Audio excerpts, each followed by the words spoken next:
Hello and welcome into this week's RNN Diecast review right here on Racing News Now. As always, I'm your host, Garth Allen. Thank you once again for joining me today. If this is your first time catching a Racing News Now video, consider going down below to hit that subscribe button and ring the bell for notifications so you don't miss a thing going forward from RNN. On today's Diecast review, as you can see, the set is just a bit different today. Changed it up just a little bit. In fact, the set is not even physically in the same place that it was before. You're going to start noticing that the other videos with the background, with the diecast and everything on the bookshelves is a little bit different too. It's because we completely changed the set around. I've got a new vision for things going forward. So as you can see, there is a display case of cars here on the set as well.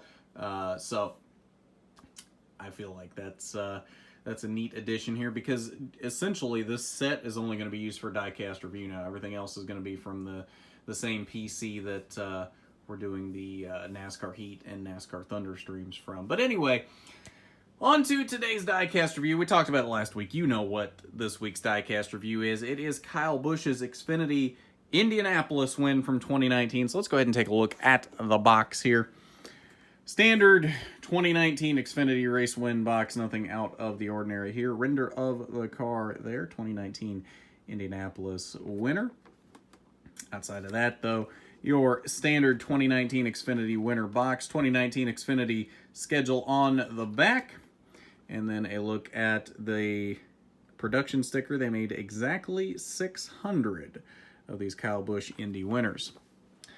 All right, so on to what comes in the box first. Xfinity race winner sticker and the race stat card. Kyle Busch, Indiana 250 winner, September 7th, 2019. Started third and led 46 laps on his way to the victory. I feel like something else has been taken out here. I'm not 100% sure what it is, but it feels like they put less and less stats on here seemingly every week. On the back, Busch takes advantage of lucky break at Indy. You can pause to read that if you want to. Yeah, if I remember correctly, he didn't dominate this race. Yeah, there's only 46 laps left. 46 laps led of the 100. So I don't think he was necessarily going to win this race at the end. I don't remember. But I don't think he was leading late. I think something actually happened there that gave him the win in this race. Take a look under the hood here. Mobil 1 and Toyota. Take a look at the engine detail there. On the nose, Toyota Supra at number 18, Joe Gibbs Racing. A little bit of tape on there, not too much. A little bit of contingency sponsors there as well. On the hood, Combo Stuffed Snacks. Xfinity across the top of the windshield. I like the addition of the basically a sun visor where they extend this down a little bit to block out the sun. 18 on the roof, cheddar cheese on the back, Kyle Busch. DIN number 441. I feel like that's a lot deeper in there than it usually is. Like, you gotta really tilt this up to see it. Combo Stuffed Snacks on the deck lid. Deck lid does not open because it is an Xfinity car. Down the driver's side, got some markings here. On the left front, contingency sponsors, NASCAR race car number 18. That's definitely not supposed to be there. A little bit of splotched paint there or something. I'm not really sure what that is. I can definitely feel it though. It's not just like, there's definitely something there. I don't know if that's a chip or exactly what that is. I think it's a chip. It kind of looks like a chip. Rowdy on the name rail, hard plastic window net, 4 winners stickers. Sponsors down the B post and in front of the rear wheel. Combos and American Ethanol ring back here.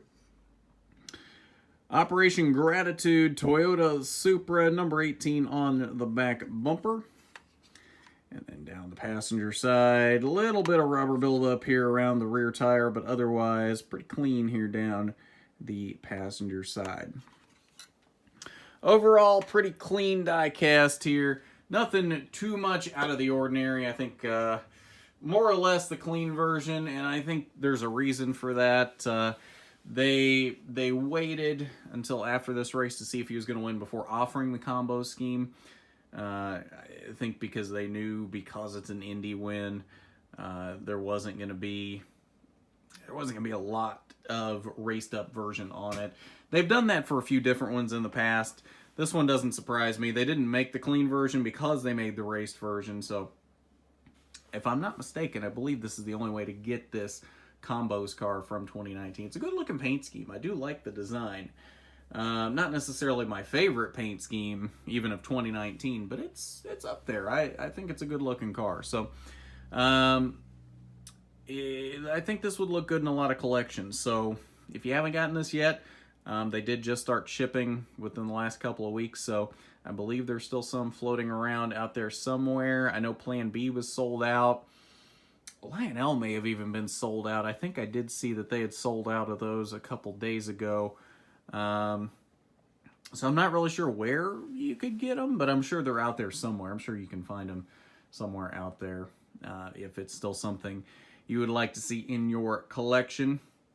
But that's going to do it for this one. Leave your comments down below. Your guesses what you think next week's Diecast review will be. I got a few options available for that one, so probably be a good guessing game for next week. So let me know what you think for that. Got lots of stuff coming up this weekend with NASCAR's return. Have the NASCAR Thunder 2004 streams are moving to Sundays at noon. So that's when our Thunder 2004 stream will be on Sunday. And then we're going to have a watch party for the Darlington race. I believe they're calling it the Real Heroes 400. So that will be, 3:30 on Sunday. We'll have a watch party for that, just like we did the North Wilkesboro race, since that seemed to be such a hit. And then rewind shows are back. Finally are back on Sunday evening. We will have a rewind show for that Cup Series race at Darlington. So lots of stuff coming up here, and there will be a lot of rewind shows coming up here. The plan is, as long as it's feasible, I'm going to have a rewind show for every race here coming up, at least within the next couple weeks. That includes the Xfinity and truck races as they return as well. So keep an eye out for that. Lots of content coming up here in the next couple weeks. And of course, NASCAR Heat 4 streams staying on Wednesday nights. Those are bumping up an hour, though. They will be at 5 p.m. on Wednesdays. So keep an eye out for that. Lots of fun stuff coming up for you in the next couple of weeks as NASCAR returns. It's going to be a fun time here on RNN, so I hope you're ready to strap in and be along for the ride on that. So if you haven't done it already, you need to go down below, hit that subscribe button, ring the bell for notifications so you don't miss a thing going forward from RNN. While you're down there, I want you to hit that big thumbs up button if you like the video. It is much appreciated when you do. And thank you, as always, to our regional manager, William Holmes. Thank you for your contribution to RNN. It is always very much appreciated. If you want to be a patron here at RNN, hit that link down below, patreon.com/racingnewsnow down there in the description. But at that, this has been the RNN Diecast Review. I'm Garth Allen for Racing News Now.